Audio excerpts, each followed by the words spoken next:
Hello, good afternoon, everyone. Hope everyone is having a blessed Sunday. My name is Ariq Flax-Clarke, and today I'll be preparing coconut chicken pilau. So let's get right into it. Representing the report and for BVI Junior.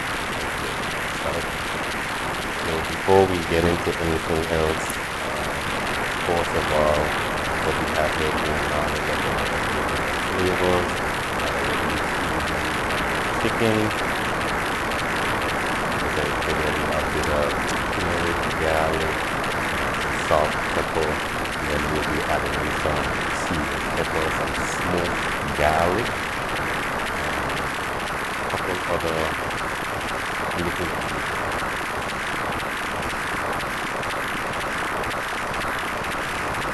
First of all, in the Caribbean, if you don't have one of these pots, your pilau won't do. Let's just say that. So one of these pots is essential because it takes a good browning on the sugar. It needs a good browning on the sugar. So that's what we're gonna try to do now. That's what we're gonna start to do now. We're gonna brown the sugar, which is basically the starting of the pilau. I was going to use coconut sugar, but I'm just going to use some brown sugar instead, which is also pretty good to use. So I'm just going to eyeball it. Majority of the stuff are eyeballed because I already know in my head. When you're in the culinary field for such a long time, when you're in the culinary field for such a long time, it starts to become easily. So get started. I'm gonna wait for our pot to get a little heat, and then we're gonna start browning the sugar, and then we can go step by step as to what we're gonna do. Keep going. So with the traditional pilau, you want to get the sugar as brown as possible, but not too burn, not to get a bitter taste. So my technique is to basically get it to a point where all of the sugar is melted, and then once it's melted, then you lower it.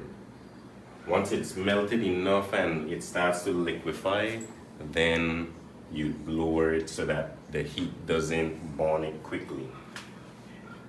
So we're just gonna wait for our pan to heat up here, and then we're gonna put in the sugar.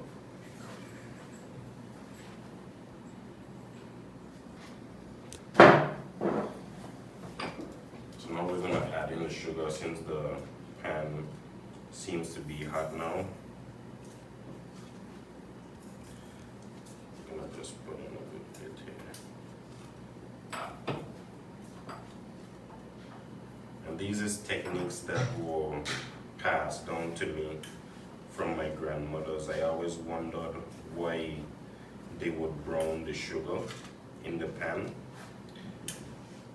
And all they told me was that basically it has a different flavor profile.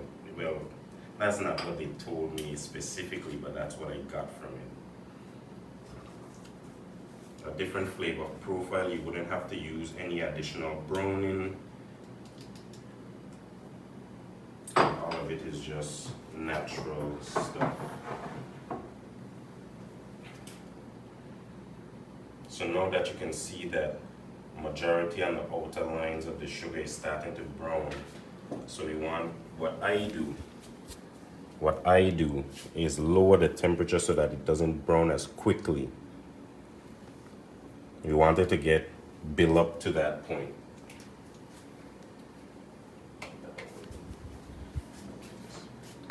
Majority of the time I would have a wooden spoon to mix it all in. To me, the wooden spoons work a bit better, actually.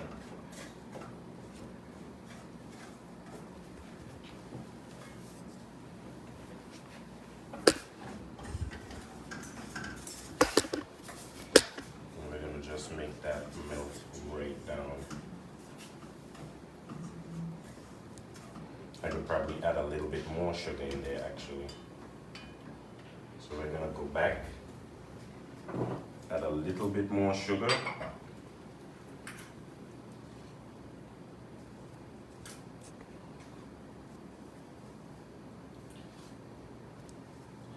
And just make that sugar work itself down.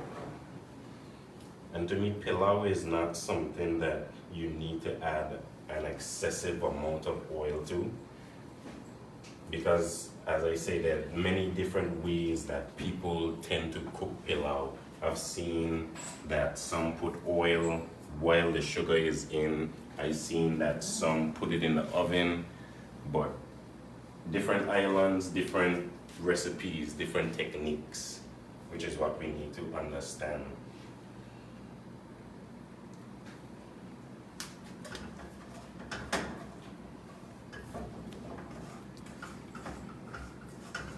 Today I'll just add in, I wouldn't use a lot of oil. I wouldn't use oil at all in my pilau. I'll more use butter, because yes, you can add oil, but the butter adds a different flavor profile. That's initially what we're looking for. Just a different taste to the palate. Okay, so you see it's starting to, all the sugar is starting to melt away and start to turn into a liquid. So I'm gonna lower my fire again and just make it go down by itself.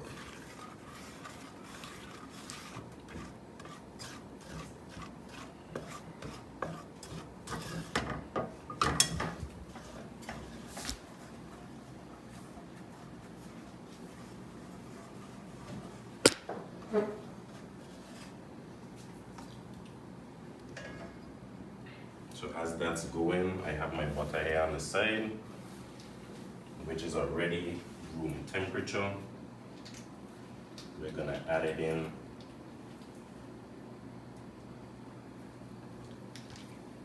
Gonna add it in soon. A little bit about myself. I've been cooking for, I would say, maybe 12 years now, probably more than that. I'm getting old now, so I can't really remember. But I've been cooking for quite a long time. At the age of 22, I would say that I'm fairly well-rounded within the field of culinary arts, and this is all, I love what I do. You have, in order for you to progress in something, you have to love and enjoy and have a passion for the craft that you're in. That's the only way that you will excel in such a field, a hands-on field to be specific. In this world, in anything that you do, you have to love what you do. So now we have here, the sugar is starting to liquefy even more. We're gonna try to get it as dark as possible without it getting to that burnt state. And the one thing you would want to always avoid is trying to move it vigorously, because there isn't anything that will burn you more than hot sugar. Hot sugar will pretty much mess you up.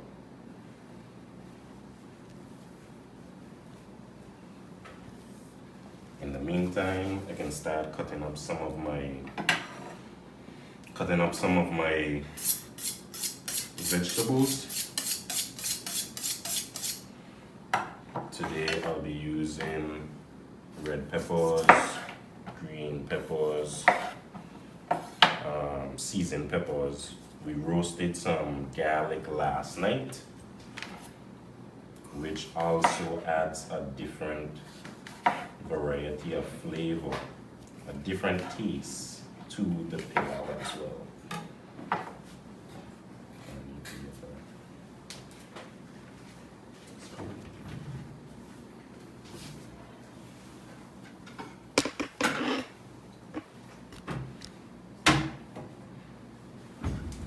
Also another step, another crucial part in culinary, you always want to save everything.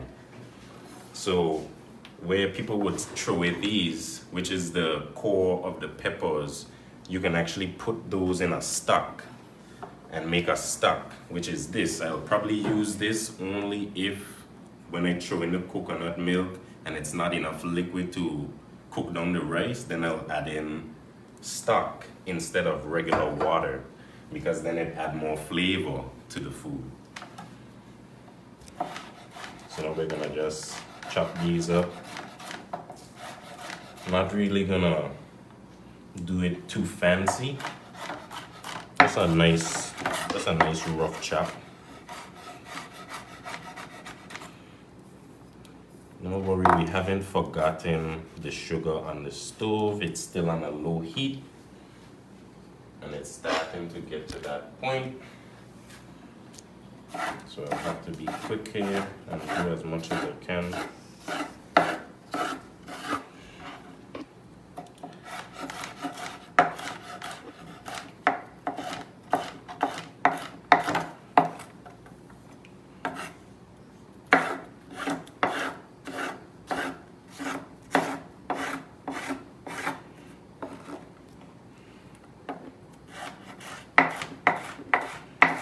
We chop, you always want to, in the culinary field as well, you always want to multitask, which will make you a bit fast on your feet. That's one thing that I started to learn as I traveled.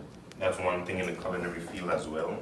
You get to travel, you have to travel a lot in order to gain as much experience as you can, in order to taste as much foods as you can.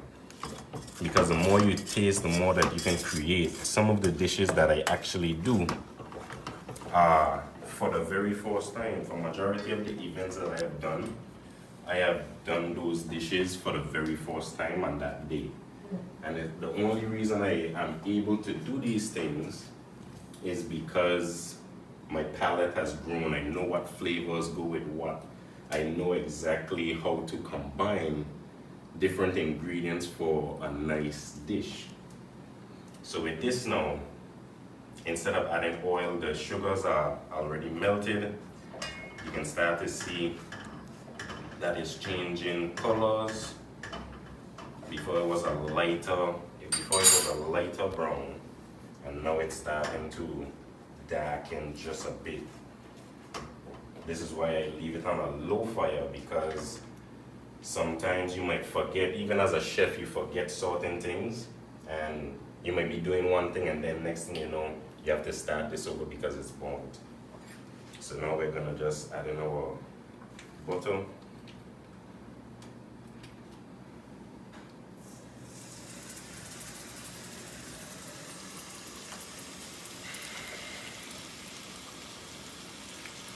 I'm gonna put in at least this much.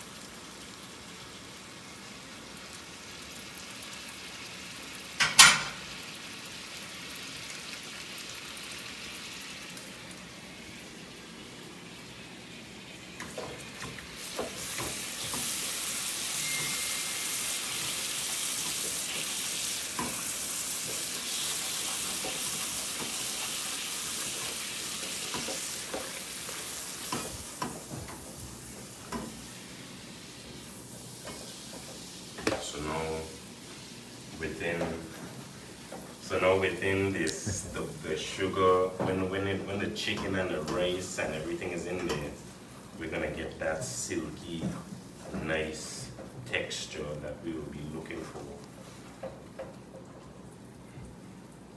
So now that's mixed in, I'm gonna throw in my chicken now. And you see barely any oil. Turn back up my fire so that this can cook right through.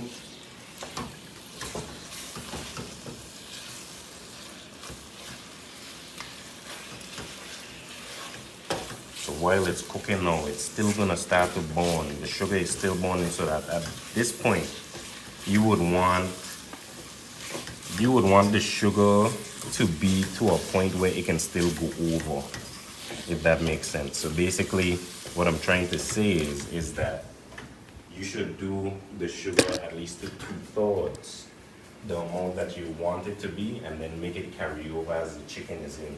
Because the chicken now is gonna release a lot of moisture into the pot itself as it cooks. So now we're gonna leave this, let it cook itself. Let it get down. I'm gonna put it down a little bit again and just make that walk itself. So now we're gonna get back to our peppers. We're gonna put all of them in here. And it's always best to have two stations. As I said, always save your scraps in order to make stock.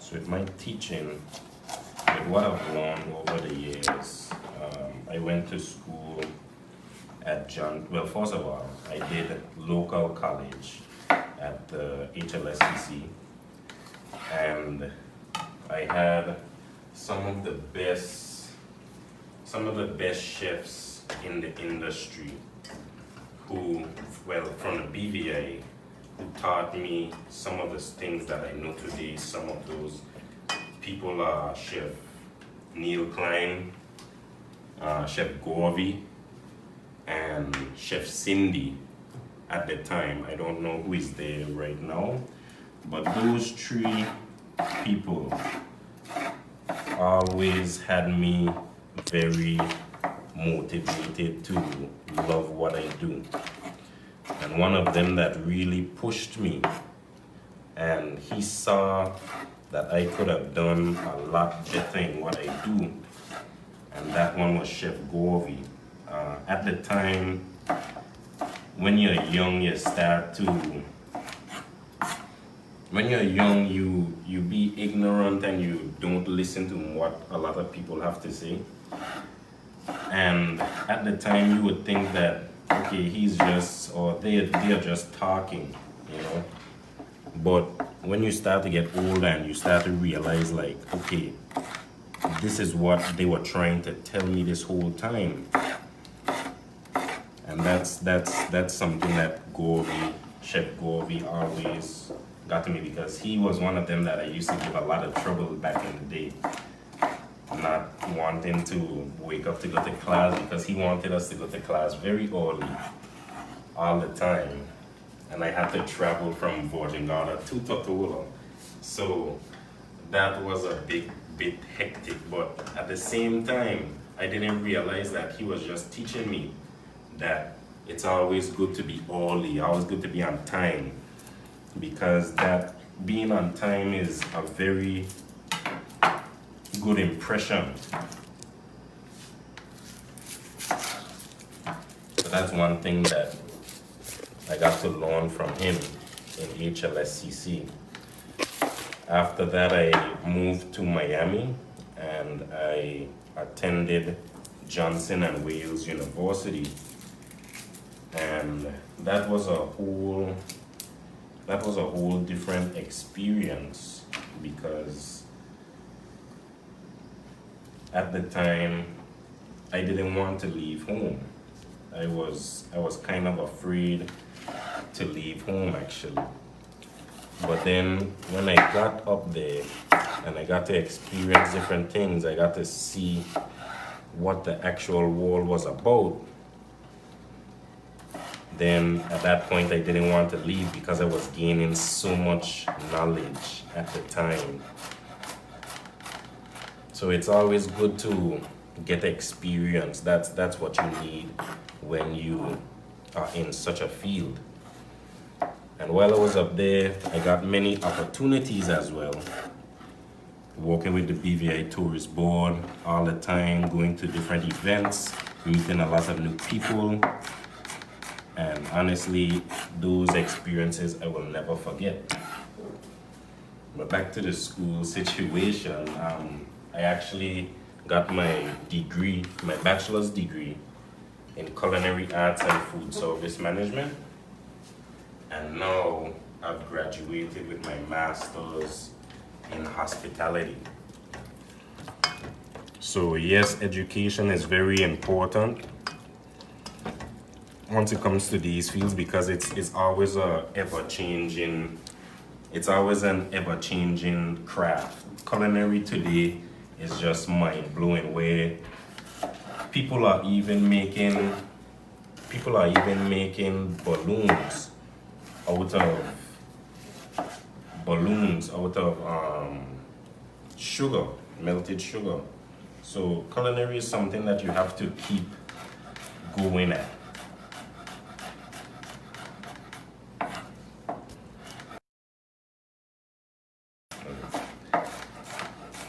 And yeah, so that's why I try to incorporate different techniques into my food. So now, as I'm multitasking, the chicken is looking well right now. As you see, there's more liquid in the pot, and this is all coming from the chicken. The chicken gives off the juices, and the juices come into the pot. We're gonna give it a little taste test here. That tastes very well.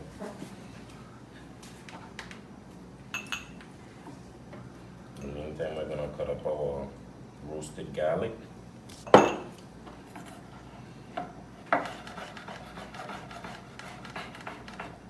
These will be a little bit mushy since they got roasted. You got all that smoky, nice flavor. We're not gonna cut them up too fine.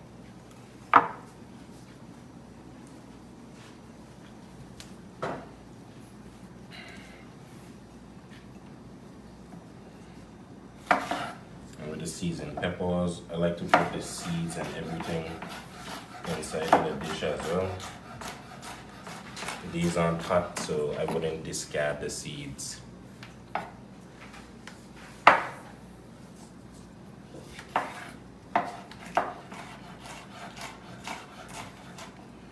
probably putting 3 of these seasoned peppers.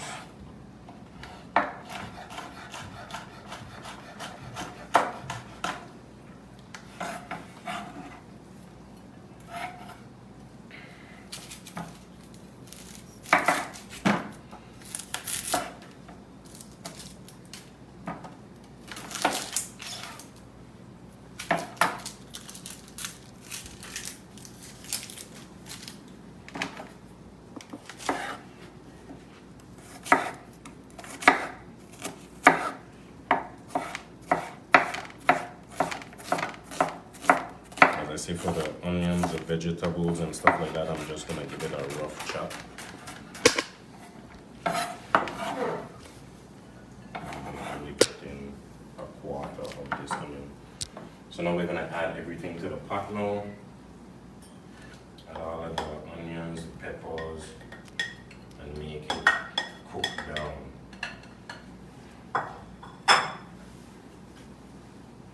I also have some thyme, which I'll be adding the stems and everything. All of that is flavor. So while this cooks down, we're gonna go on a little slight break, and we're gonna introduce Everson to create his wonderful drink. Hello, good afternoon. My name is Everson Rawlins, the mixologist for Casper Punch, Snow Cone Smoothie Bar. Big up the Fuse. I'm here with the BVI Tourist Board, along with Marine Max, beautiful boat. Today I'm featuring a cocktail called the Smoking Mango Gimlet. Smoking Mango Gimlet is a classic cocktail. I like to stick to classic cocktails because that's where you start. In classic cocktails, it's basic things you have at home in your pantry that you could use: sugar, water, any local ingredient you can find, or even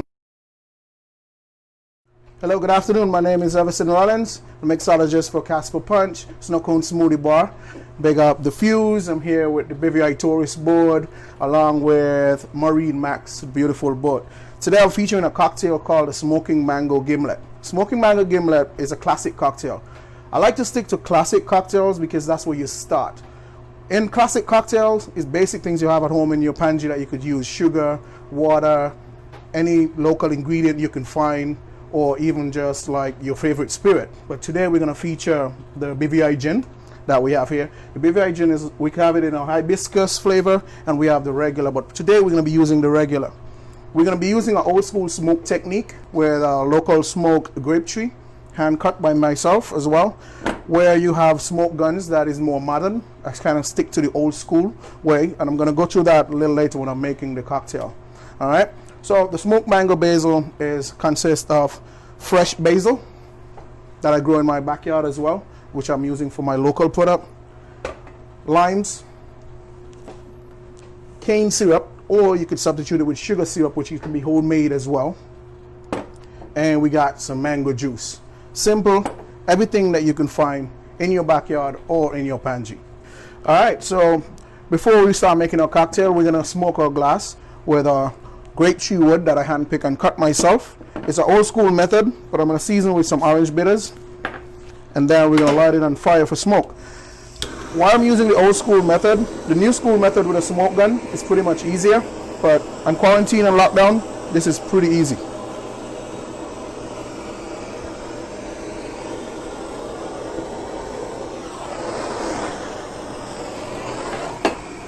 While it's smoked, I'm gonna load some fresh basil. Put it on ice just to bruise it a bit. And we're going to give it a dry shake for bruising. Normally I call this the big boy shake. I'll save that for later.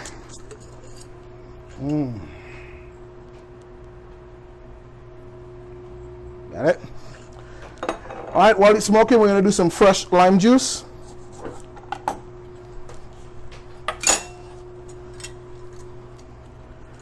You can use for this cocktail, depends on your lime size, 1 to 1/2. These limes are very small, so I'm going to just use 1.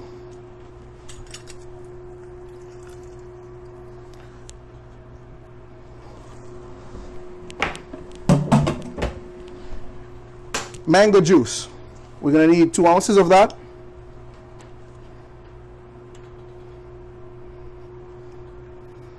Let's just take this off. It's moving a bit too slow.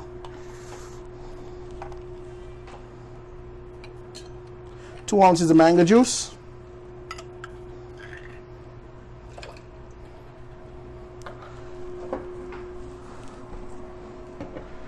And we're gonna go with a homemade cane syrup, or you can make it at home or you could purchase it, but I like to make it myself.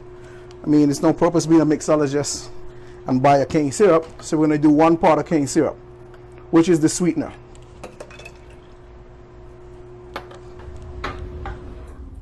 Then we're going to shake this cocktail again with a little more ice.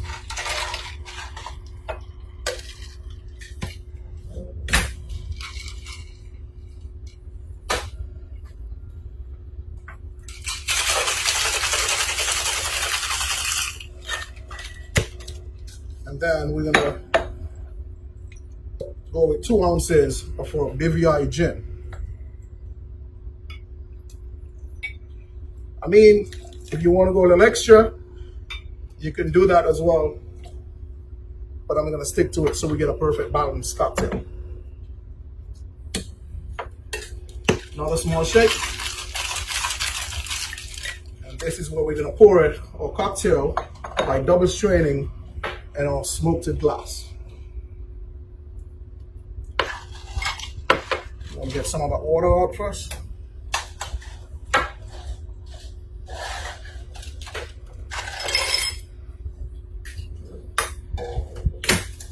And we double strain.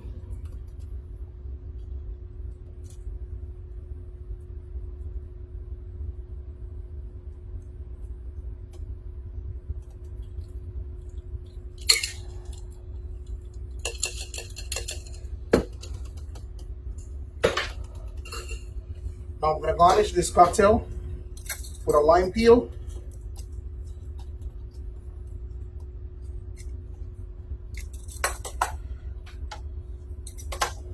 Just want to get it nice and flat. And then we're going to zip it with zip scissors. Make the edges like a ribbon. Both sides. Now you want to make sure you're wearing gloves when you're doing this for sanitation.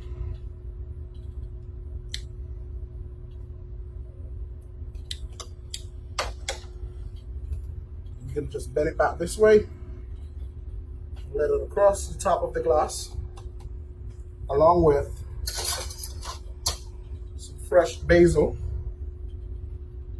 And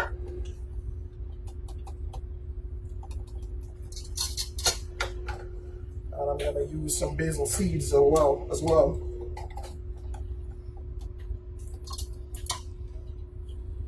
For extra beauty. And there you have it, smoking mango basil.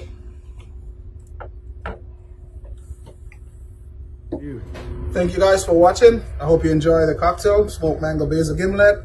I want to shout out Tourist Board, BVI Food Fed, The Fuse, also Marine Max, beautiful boat. Thank you guys for watching. Follow me on Casper Mix, Instagram, Facebook at Everson Rawlins, BVI culinary team as well. You know, big up Ariq, who's going to be coming up next as well. He's going to be having a mass coconut kind of infusion thing that you're going to really love, so check that out as well. And again, I'm Casper, known out the island, but everyone knows me as Everson Rawlins as well. I'm from the Casper Punch Smoothies Possibility. Here you go.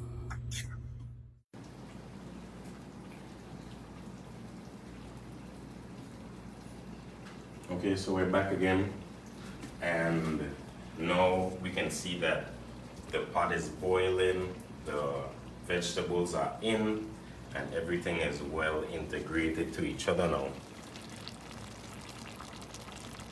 So what I will do now is add in the coconut milk.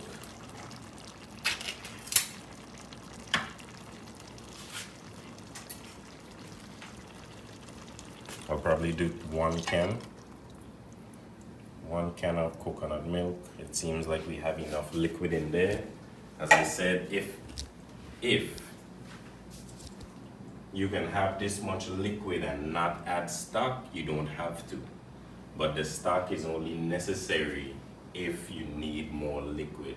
So say for instance you put in a little bit too much rice and the rice is still hard and you need a little bit of moisture in there to finish that process, then you would add the stock.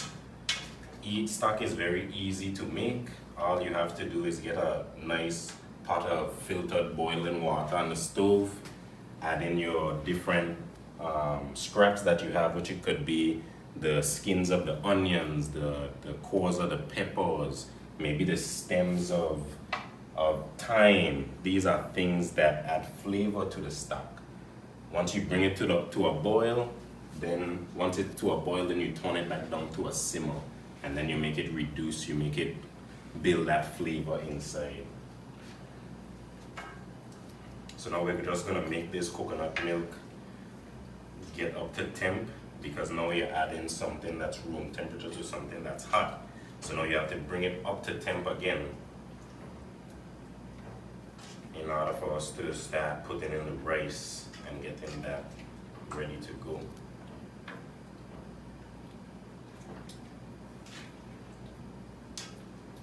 Honestly, I wish you guys could have had a whiff of this coconut aroma. It's filling the whole house. It smells really amazing, honestly. So now you see that sometimes you'll see with a pilau that you have a lot of residual oil and stuff like that. With this one, you barely see any oil. And that's one thing about Caribbean cooking that I've always talked about, is that in our food, we tend to put in too much oil. We tend to use a lot of salt. We tend to use a lot of sugar. And these are things that affect our health. So if it is we can do things with limited amounts of oil and salt and sugar, it will all be for the best. So with this, I tend to keep my oils and salt level really low. And if you want to add more, then you can. That's how you should base your food. So now it's coming up to a slight boil. Once it starts to get to that bubbly state, I'll add in the rice, which I have already washed. Some people don't like to wash their rice because then you take away the excess starch away from the rice. But I like to wash my rice in order for not to get that starchiness. So now you see it's starting to get the bubbles around the sides. It's starting to come up really nicely. We're gonna add in our rice here, which is already washed, as I mentioned. We're just gonna throw in as much I think is fit. For pilau as well, I like to use, I forgot to speak on the chicken the parts of the chicken that I like to use. And the parts of the chicken I like to use is the thighs and the legs. So those are the pieces of the chicken that can take a lot of heat and still stay tender. The more you cook it, the more tender it will be. Whereas if you put chicken breasts in your pilau, it wouldn't turn out, it wouldn't be the best, since the chicken breast will more stiffen up as you cook it. So with the chicken thighs, you get a more tender bite. Also with pilau, a lot of people like to use chicken wings as well and leave the bones in. But I personally, I'm a greedy person and I don't like to stop to pick out bones to eat again. I just like to continue going. So that's why I prefer cutting up my own chicken thighs and putting it in the pot. So now we added our rice, and that will come to a boil. I don't think we would have to add in any additional stock. I'll probably add in a little bit anyways, just for a safety net. Just put in like a little bit to hover over. And then I'll throw in my peas. Today I'm gonna use lentils. Different cultures use different peas. So that is also something that should look into.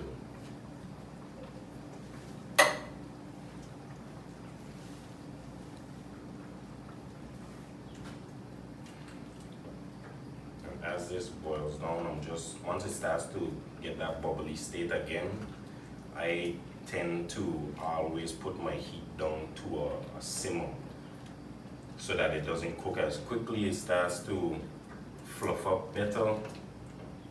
That's how I like it.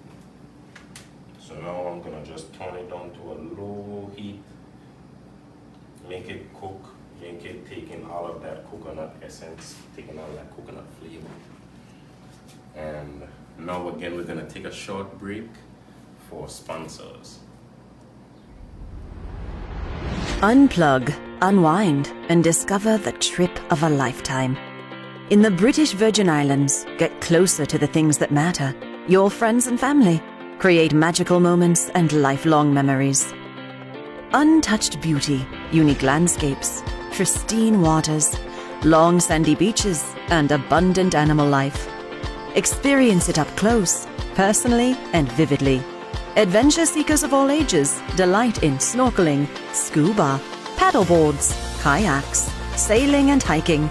With over 60 islands to explore, fabulous dining and entertainment options, you'll wonder if you should ever go home. Experience the British Virgin Islands with Marine Max Vacations aboard the newest fleet of award-winning Aquila Power catamarans. 2, 3, and 4 bedroom models with air conditioning, private bathrooms in each cabin, and water makers. Life aboard is comfortable and convenient. Voted #1 BVI charter company multiple times, Marine Max Vacations earned this recognition with exceptional service. From your first contact to the last. Our professional charter planners will help arrange everything from food to fun. Our staff will prepare your vessel, provide local knowledge, and a friendly greeting. While you're far from home, friends are close by should you need anything. Drive yourself, let us provide a skipper, or indulge yourself with our all-inclusive crude charter with a full-time professional captain and culinary chef. The water is warm, the winds are calm, the scenery is spectacular, and our fleet of boats and team are the best in the islands. The only thing missing is you. Learn more at marinemaxvacations.com or speak to one of vacation planning experts at 813-644-8071.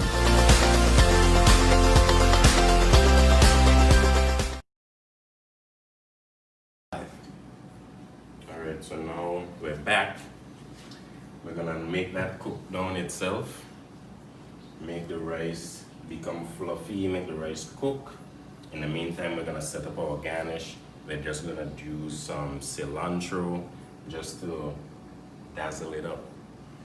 I normally with this, I normally do my guava ketchup. I normally have my fresh greens from Agri Paradise, and to make it look real appealing, I normally put as well pickled onions and cilantro oil on top, just to give a next color, just to give a next flavor profile. As I said, flavor is everything.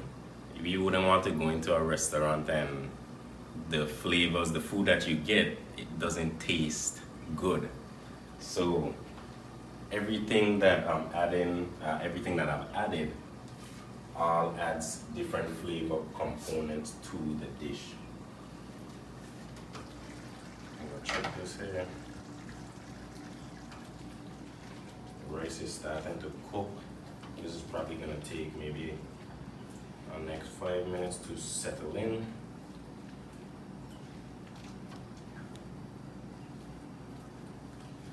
With pilau as well, some people prefer it a bit darker, some prefer it a bit lighter. But you know, since I added in the coconut milk, it was way darker than this. But once you add in the coconut milk, which is white, it kind of offsets the natural color of the sugar and stuff like that. However, in replacement of the color, we get in flavor, which, as I mentioned, is very important. So we're gonna just make this boil down a bit more until all of that rice, all of the liquid is soaked up.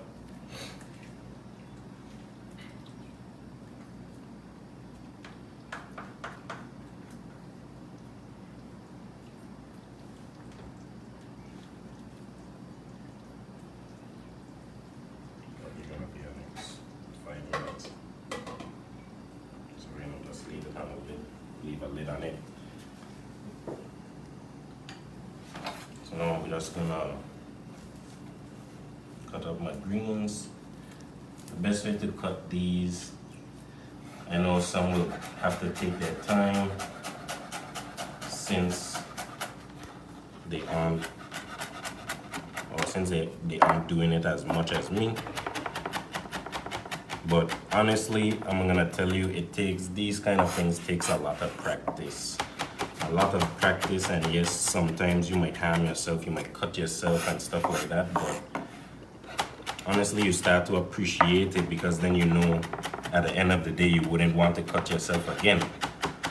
So that's why you practice your craft, you practice cutting, you practice sharpening.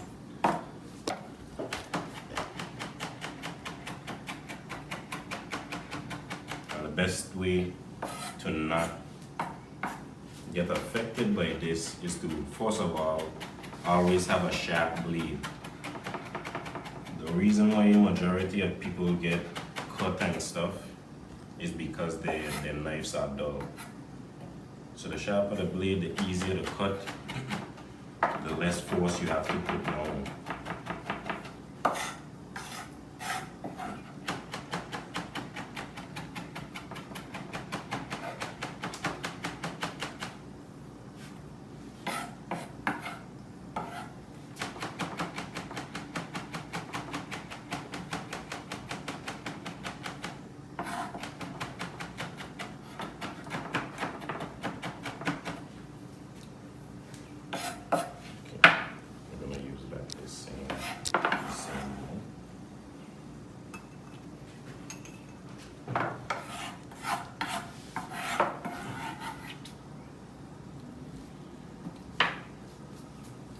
the reasons too. I could have done something a bit more fancier cooking wise, but the reason I chose pilau is because I'm thinking about how we are in this predicament now with COVID-19. And I know a lot of people aren't working at the time and some can't afford as much as others. And pilau is something that takes, I wouldn't say maybe $20, $25 to get these products, since rice and any vegetables are cheap. And you can make a fairly good amount of food for the family in basically one pot, and you spend $20, $25. So this is one of the reasons why I chose to do pilau instead of something a bit more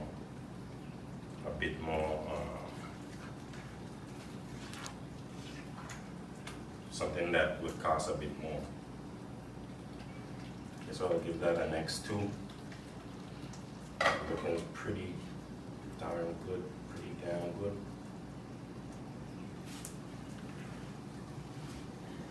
So now it's just the waiting. Cooking is a lot of patience as well. You have to be patient and make the food do its thing. In the meantime, it's always good to have a tidy workplace. So now I can start packing away things, I can start to wash, I can start to help out others. If I was in an official kitchen, these are times where this is time that you can use to do those things.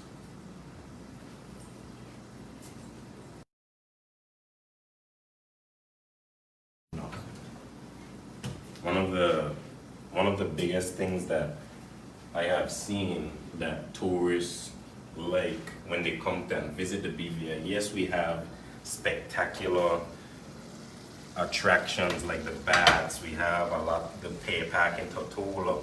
Yes, we have all of those things, but majority of the time they are coming to get away from what they already know within the States or whichever country they are coming from.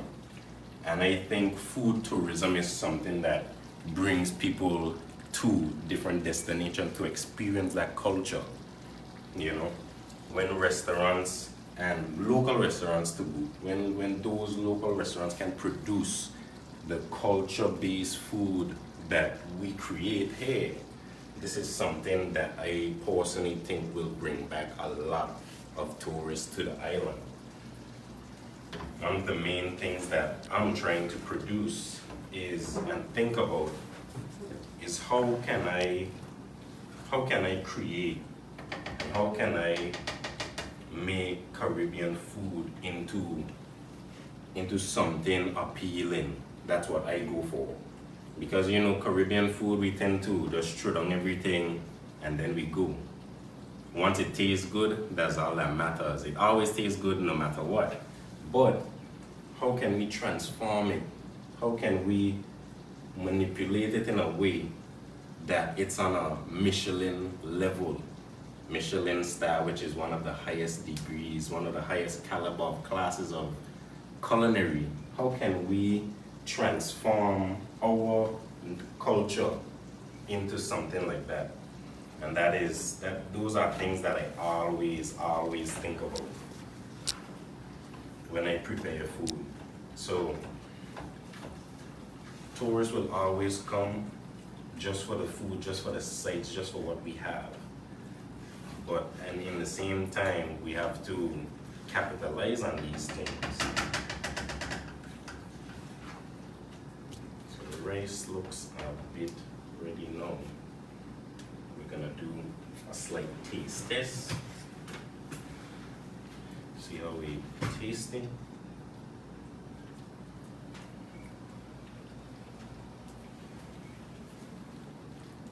It's hot. It's hot.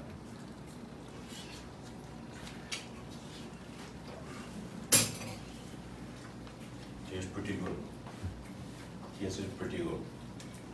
So our next step that I like to do as well is, even though you see like out of the cracks it have little bubbles, yes it has a little moisture, but as it cools, those moistures start to tighten up. So I like to leave a little residual liquid in my pot. So then when it starts to cool, all the other liquids could get into the rice, fluff up, and go do what it has to do. Also with my rice, I like my rice al dente. Some people might like it a little bit more mushy, but I like my rice where I could have a bite, a little bit more of a chew. So now the pot is looking fairly well, looking pretty good to me. We can turn it off now. Nice little stove. And we're gonna plate it. We'll probably use this big bowl. So now the reason why it looks so creamy is because of the amount of coconut milk that I put in there and the little bit of extra stock. So you see now it's a bit too much moisture. I could have left out the stock, but as I said, it's gonna tighten up as it cools. So we're gonna just plate this in here.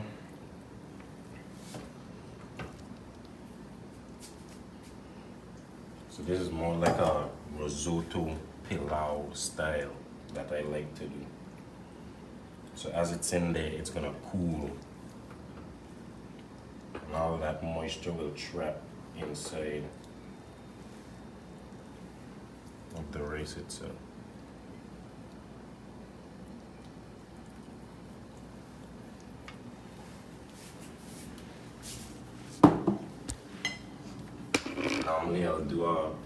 Normally I'll do a guava ketchup with this, which a lot of people like, but I'm just gonna sprinkle it over with a little bit of cilantro. And there you have it, coconut chicken pilau.